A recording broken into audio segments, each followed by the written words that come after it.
we choose to lock people up rather than help them up. That's our way of dealing with the minority population.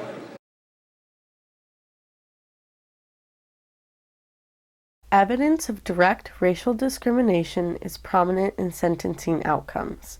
African Americans are more likely to be disadvantaged in terms of sentence length, while both African Americans and Latinos are more likely to be disadvantaged in the decision to incarcerate or not. Well, my name is Rick Rhodes, and for the last about 6 years I've been the chair or co-chair of the Faith in Action Commission of the Unitarian Universalist Community Church of Santa Monica. 3 of my friends were arrested on a Saturday afternoon. One was a white female school teacher. One was a young black man who's in school to learn a trade but is unemployed. And another was a young Latino man who's a part-time worker in a library. On the Sunday night, the female white school teacher was released on her own recognizance, and the other 2 were held on $50,000 bail, which obviously they could not put up until Tuesday night, when we finally got them out without having to put up any bail. They all were accused of doing the same thing. So 2 of them had to spend an extra 48 hours in jail, primarily for being for being black and Latino. Now that's just one example at the front end of who gets arrested in the first place. Mm-hmm. Then after arrests happen, lots of other things get differentiated based on class and race. Well, Dave Melke is my name. I teach psychology and sociology here at Culver High. I've been teaching, don't tell anybody, since 1979. More African Americans in the justice system than the total slave population of 1850. So basically you took your slave population, that much of it, and then now it's our prison population.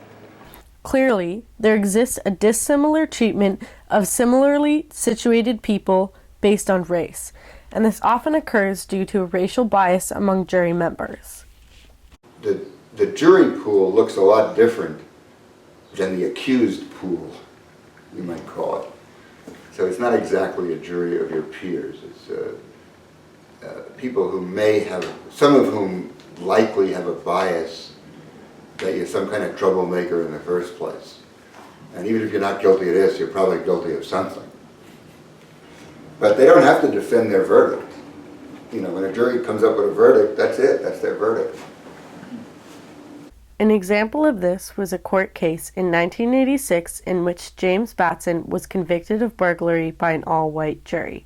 The court had used its right to exclude certain jury members without question, called a preemptory challenge. Your Honor, may I approach the stand? Mr. Batson faces an unjust charge. The state is not permitted to use its preemptory challenges to automatically exclude potential jurors based solely on their race, and therefore he is not guilty.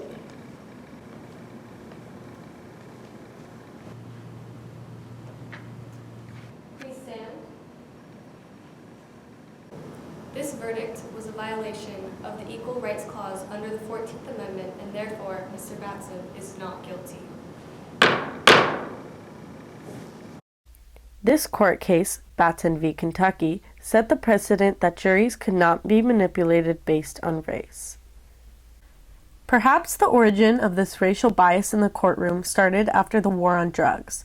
It became evident after the so-called war on drugs that minorities were being jailed at a much higher rate than comparably suited whites. In 1971, President Richard Nixon declared a war on drugs.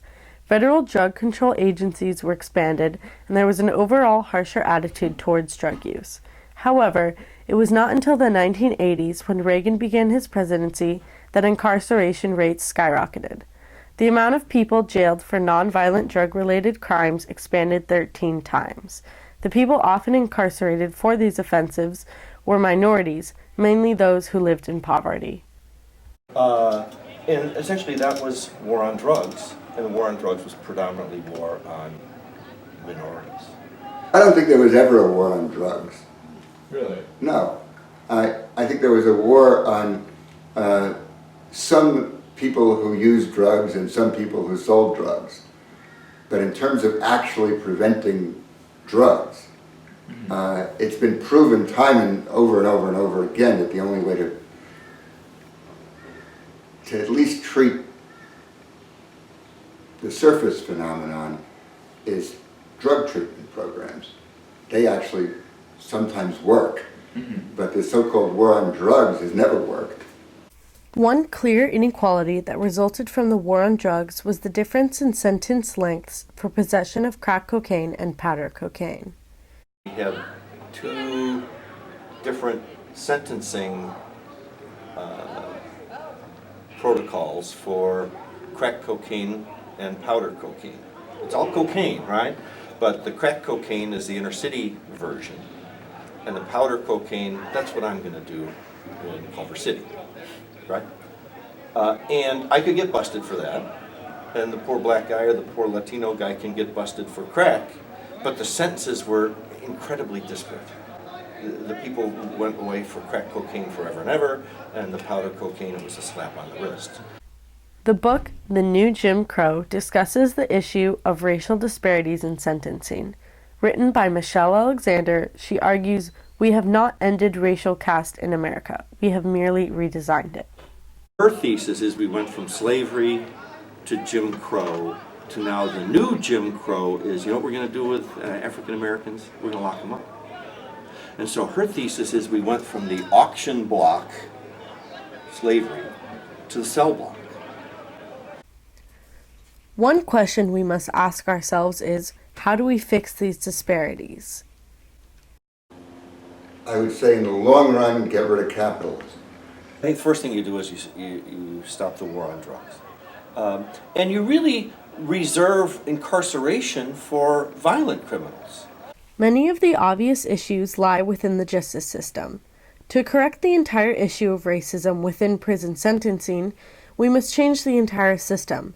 But what can we do, meanwhile, without restructuring an entire branch of government?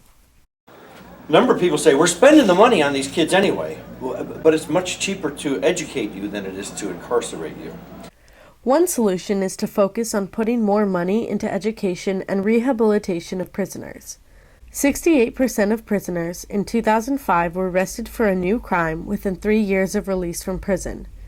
Many of these people who are arrested for non-violent drug-related crimes come out of jail and cannot find a steady income. Naturally, they turn to drugs again, or even something more violent. We must begin to correct this and prevent people from getting into jail in the first place. A smaller, but quicker and more realistic solution is to mandate that jurors are provided with information regarding jury nullification. What this means is that jurors will be informed about a power that they already possess, but are not explicitly told so. Passing legislation that changes this allows jurors to be informed that they may override the judge's sentence. Regardless of whether they believe the accused to be guilty or not, they may rule against the sentence given to the accused if they feel it is too harsh. This allows jurors to prevent long and unnecessary sentencing. Although it is a small solution, it is a small step that can be taken to solve a bigger issue. What has already been done to fix these racial disparities in sentencing? The Sentencing Project acknowledges this problem, mainly dealing with the overwhelming number of drug offenses among minorities. This organization educates others on these disparities and works to erase them. Besides these organizations increasing awareness, some laws have been passed to decrease these disparities. Congress approved a bill reducing disparities between sentences of crack and powder cocaine. Now, ironically enough, a lot of these changes in the laws are happening for two reasons that have nothing to do with opposing racist disparities. One is it was just costing too much to have so many people in jail. And the other is the meth epidemic that's affecting white people primarily has suddenly made everybody concerned. I'm going to say that if we address the issues of the society, we'll see a lessening of this crazed love affair with incarceration, and particularly incarceration of